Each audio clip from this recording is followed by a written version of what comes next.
December 2020 saw the release of Netflix's original Alice in Borderland, a suspense mystery and even a bit of fantasy drama that is based on Haru Aso's manga of the same name.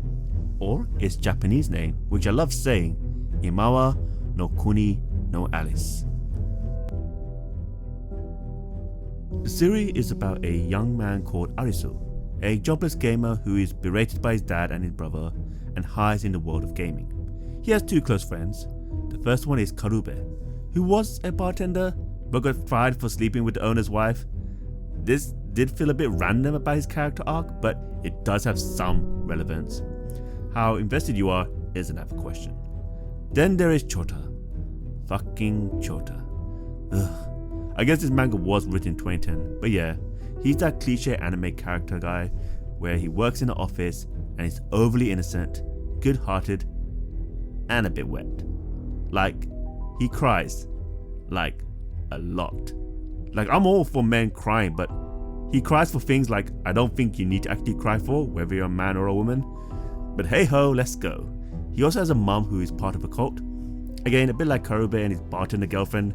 It kind of feels random, but there's some weak relevance to it, I suppose. By the way, I know we started off negatively, but those were the only negatives about those characters. Overall, these three guys' personalities bounced off each other really freaking well. The actors did a really good job portraying their friendship. There was a really nice flashback scene of Karube and Chota helping Arisu sneak out of his miserable home and having fun in Shibuya, Tokyo, eating ramen, cycling and chatting about life. The script is pretty standard and predictable if you've seen anime or Japanese TV shows. But the actors did a very good job of portraying the characters and keeping you invested in the story. So the guys are hanging out in Shibuya during the day, messing around and chatting about life. Then they accidentally caused a small road accident and ran away to the Shibuya station toilets to hide. Also something to note, there were some fireworks going on in the middle of the day, which Cheshire thinks has something to do with the plot. They hid and hid until it went quiet. A little too quiet. Because when they exited the bathroom and left the station, everyone disappeared. Like, everyone. As the day went on, the guys couldn't find anyone, not a single person. Every other physical item was there, but the people of Tokyo just got Thanos'd. Until a sign came up which said this way to the games. The three boys went to the game and were joined by another two women. There was a table with phones which they each picked up, and the phone immediately recognized them through facial recognition. We don't know how, but we went along with it anyways. And they walked through a row of red lasers to start the game, which they can't exit. And a voice is heard that the game difficulty is the 3 of clubs. And this wasn't a typical game of Monopoly. This was some Hunger Game shit. Basically, they are in a room where there are 2 doors labelled life and death, and they have a set amount of time to decide which door to go through. And fun fact, it's not always the door that's labelled life. And if they don't choose, the room they're currently in bursts into flames. Like legitimate flames that will burn them into a crisp. They had to choose one door which would lead them to the other room, or the other door which would instantly kill them. Like, literally kill them. As in, one of the girls actually died. Sorry, spoiler alert, but you know, she kinda was irrelevant anyways. I mean, she died in the first episode, so she must have been. So they're trying to solve which door is the right door to go through. However, Arisu is suddenly a logic and puzzle genius. Somehow, I guess from all the gaming he does? And manages to figure out how to get out of the game for the rest of the guys and one of the girls, who we learn is called Sayori. When they complete the game, they get a message that they have a 3-day visa, which they learn is how long they have till they must play the next game to get more visa days, otherwise they die. And that is pretty much the main premise. Arisa and his friends have to play through the games to survive, with each game type determined by the suit of the playing card at the table, and the number of card being how many days their visa lasts if they win the game / come out alive. Well, you win the game by coming out alive. Self-explanatory, I suppose. If it was a spade, it's a physical game. And a diamond is a mental game where you have to use your smarts. The club is a combination of physical and intelligence, which encourages teamwork.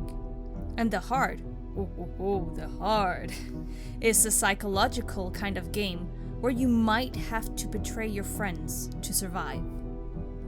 All the games are pretty messed up, where death is the result for anyone who loses the game.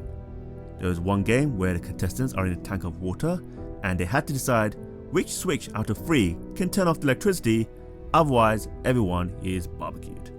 There's the hide and seek one. Let's not talk about that one. There's the one where my friend best described it as running away from a killer Bojack horseman. And there's one with a jaguar chasing the contestants in a motorway tunnel, otherwise Bagheera has them for dinner. I mean, whoever the game designers are really giving Jigsaw from the Saw films a run for his money. The show also has a lot of other characters that you'll need to keep up with too. There's Yusuha Usaki, which funnily means rabbit in Japanese. She's the daughter of a famous mountain climber, and she's been climbing with him since she was a child, which means she has exceptional physical skills and can do parkour for days. She becomes the main female lead for the show and bells Arisu through the challenges. And since she becomes the main female lead, we know we gotta say goodbye to Sayori at some point. Can't have 2 women being main leads. See ya! Then there's Chishire Shuntaro, who plays the mysterious, intelligent, yet emotionless character. Can't say yet if he's good or bad. This guy is double agenting as a double agent, so he's super meta. We don't know who he's working for. Like ever, I'm not sure he even knows who he's working for, unless he's just working for himself. It's hard to know which face he is. All I know is that he kinda looks like a cat. Then there is Hikari Kuina, who we initially see with Cheshire, but then she gets her own arc. Her background is that she was born a boy, but then she started wearing makeup and eventually transitioned into a woman, much to the dismay of her father, who disowned her for doing so, but we do see that her mother has some support for her. There is also the Hatter. He's the overlord of the beach, a utopian society where a lot of the missing people are just hanging out for some reason and pretending that people aren't gone. Here they live the good life. They party, they drink, they eat, and then they participate in the games with each other by splitting into groups to find as many games as possible, because Hatter is collecting all suits because he's convinced that that's gonna get him into the real world. Hatter founded the beach with his friend Aguni and made it into his kingdom. Sadly, controlling this kingdom and pursuing all the cards drove the Hatter mad. Get it? And finally, there is Morizono Aguni and his goons. Aguni actually knew Hatter when life was normal, and was there when Hatter founded the beach. He had his own little crew, including someone called the Last Boss, who, to be honest, I can't explain his backstory, but he's like a silent assassin in the Borderlands. And then there is Niraki, who is loud, obnoxious, and pretty annoying, and in the previous world, he was a bullied high school student. Alice in Borderlands is an exciting show that keeps you on the edge of your seat with its twisted life-on-the-line games and the mystery of how their world became the way it did. Who or what is behind the world of the games? What happened to everyone else? And why do only a few people exist? And how do they get everything back to normal? With this premise and cliffhangers, it can be enough for viewers to drive through the whole series in a weekend. But at the end of it, they may feel a bit empty. The biggest weakness for this show are in fact the characters and their development. Arisu is the best developed character in the series, but I expect it as the lead of a TV show. However, the other characters feel a bit unplanned in their development.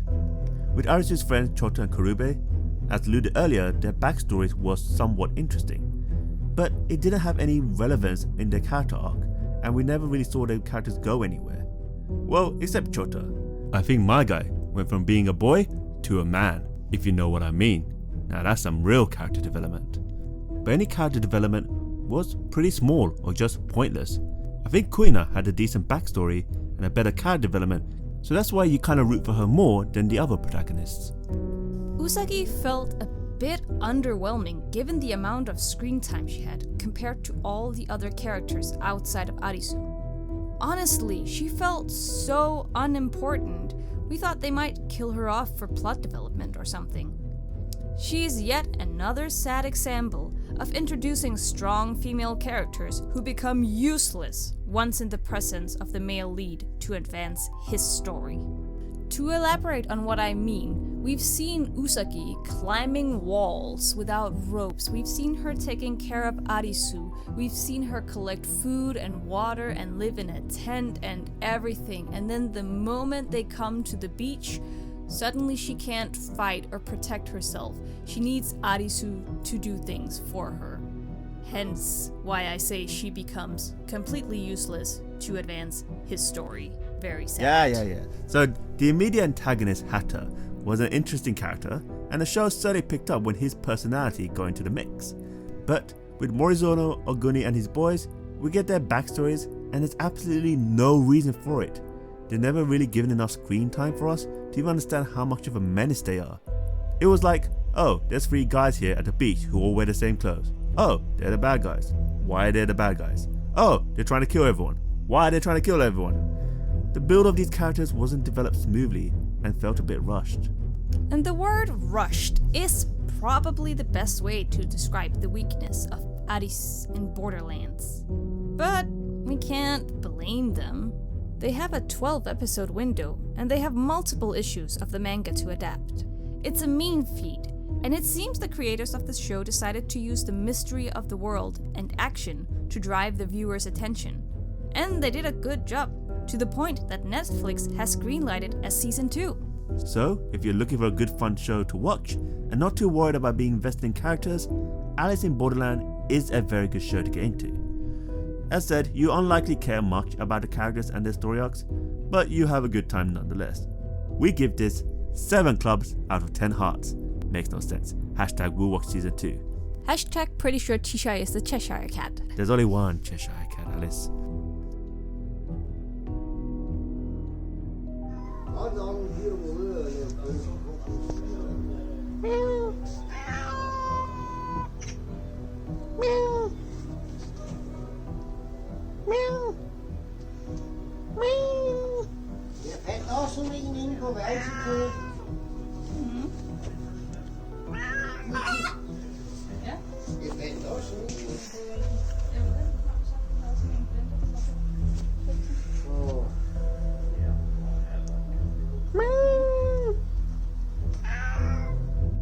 Thank you guys so much for watching our video. If you liked our video, make sure to give it a like. And if you like what we do, hit the subscribe button and ring the bell. See you guys in the next one. Bye!